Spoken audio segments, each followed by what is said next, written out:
আপোনালোক সকলোকে স্বাগতম জনাই মই এটা নতুন ভিডিঅ' আৰম্ভ কৰিব লৈছো। আজি আশা কৰোঁ আপোনালোক সকলো ভালে আছে। আজি মই ওলকবি আলু এইখিনি প্ৰথমতে মই বইল কৰি লৈছো, এইখিনি দেখুৱা নহ'ল। আৰু মছলাৰ বাবে লৈছো মই জিৰা, ধনিয়া আৰু মেগী মছলা অলপ লৈছো, ৰেড চিলি পাউডাৰ অলপ লৈছো, জালুকৰ গুড়ি অলপ লৈছো আৰু হালধি লৈছো আৰু পৰিমাণ অনুসৰি নিমখ লৈছো।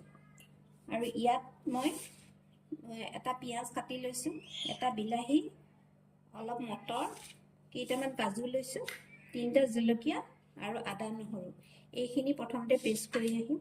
তাৰপিছত আৰু মই বনাব লৈছো দাইলৰ বৰখিনি আগতীয়াকৈ মই পেষ্ট কৰি পেলাই ভাজি লৈ এই এনেকুৱা চেপত কাটি লৈছো। দাইলৰ বৰ দি পেলাই এখন সুস্বাদু তৰকাৰী বনাম। আশা কৰোঁ আপোনালোকে ভিডিঅ'টো আৰম্ভণিৰ পৰা শেষলৈকে চাই থাকিব। প্ৰথমতে মই এইখিনি দি পেষ্ট এটা বনাই লওঁ।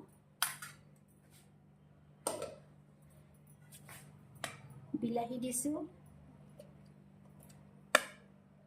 বিলাহী, পিঁয়াজ, কাজুকেইটা অপশ্যনেল হয়, আপোনালোকে ব্যৱহাৰ কৰিব পাৰে, নকৰিলেও একো নহয়। আদা নহৰু আৰু 3টা জলকীয়া দিছোঁ।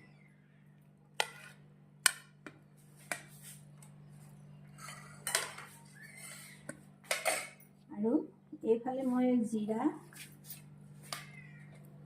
আৰু ধনিয়াকেইটা ইয়াতে দি দিছোঁ।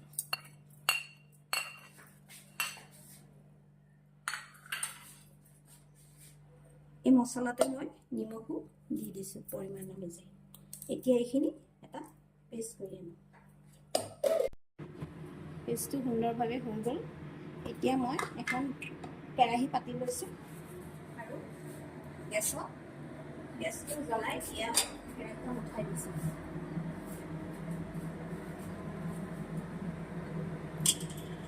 মই ইয়াত মিঠাতেল ব্যৱহাৰ কৰিছোঁ। ফোড়নৰ কাৰণে কেইটামান জিৰা দিছোঁ।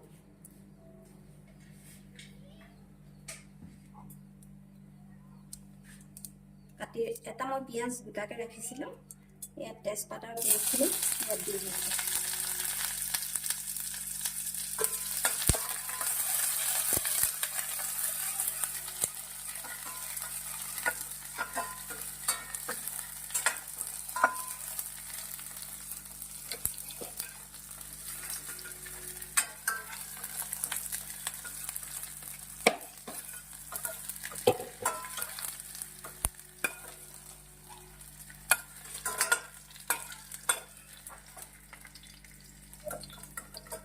এইখিনি মই এতিয়া থালখনত উঠাই দিম।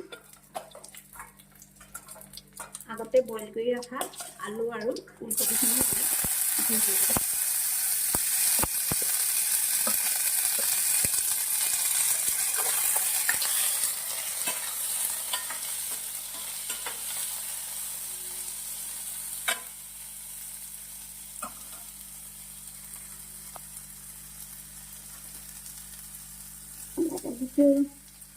ইয়াতে দিছোঁ অলপ হালধি গুড়ি, জালুকৰ গুড়ি, ৰেড চিলি পাউডাৰ আৰু মেগী মছলা। এই গোটেইখিনি মিশ্ৰণ ইয়াতে দি দিছোঁ।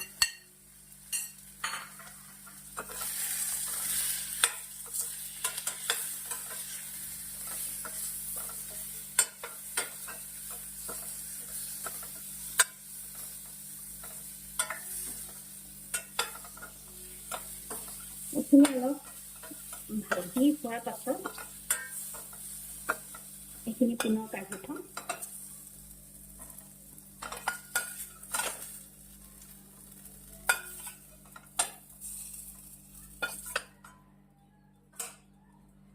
পুনৰবাৰ অলপ মিঠাতেল দি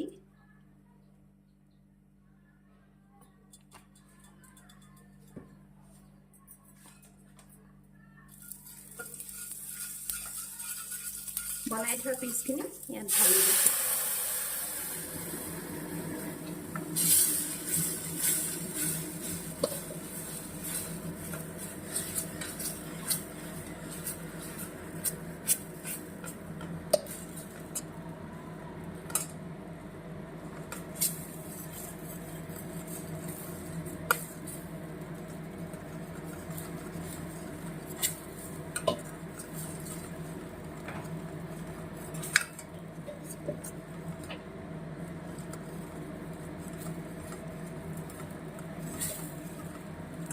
মিক্সি জাৰত লাগি থকা এইখিনি অলপমান পানী দি দিছোঁ।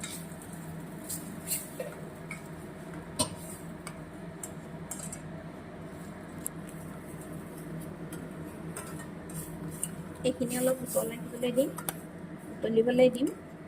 তাৰপাছত বনাই থোৱা বৰখিনি আৰু ভাজি থোৱা ওলকবি আৰু আলুখিনি ইয়াত দি দিম। এইখিনি সুন্দৰভাৱে উতলি আহিলে আৰু এতিয়া মই গ্ৰীণ মটৰখিনি ইয়াত দি দিলোঁ। তাৰপিছত মই প্ৰথমতে বনাই ৰখা এই আলু,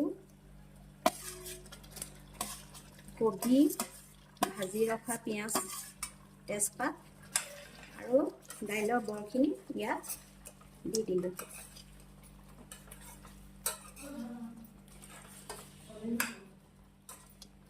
এতিয়া অলপ সময়ৰ পাছত এইখিনি নমাব পৰা হৈ যাব আৰু অলপ সময় উতলিবলৈ দিম। চাওকচোন কিমান সুন্দৰ হৈছে আৰু খাবলৈ খুবেই ভাল হৈছে। চাওকচোন কিমান সুন্দৰ হৈছে। এইখিনি সুন্দৰভাৱে হৈ গৈছে। এতিয়া মই জুই ফ্লেমটো অফ কৰি দিলোঁ আৰু এতিয়া বেলেগ এটা বাউলত এইখিনি লৈ লৈছোঁ। চাওকচোন কিমান সুন্দৰ হৈছে। আপোনালোকে ভাত আৰু ৰুটি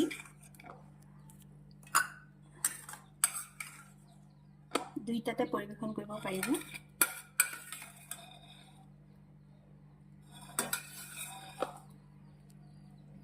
এতিয়া মই ইয়াতে কাটি ৰখা ধনিয়া পাত অলপ দি দিছোঁ।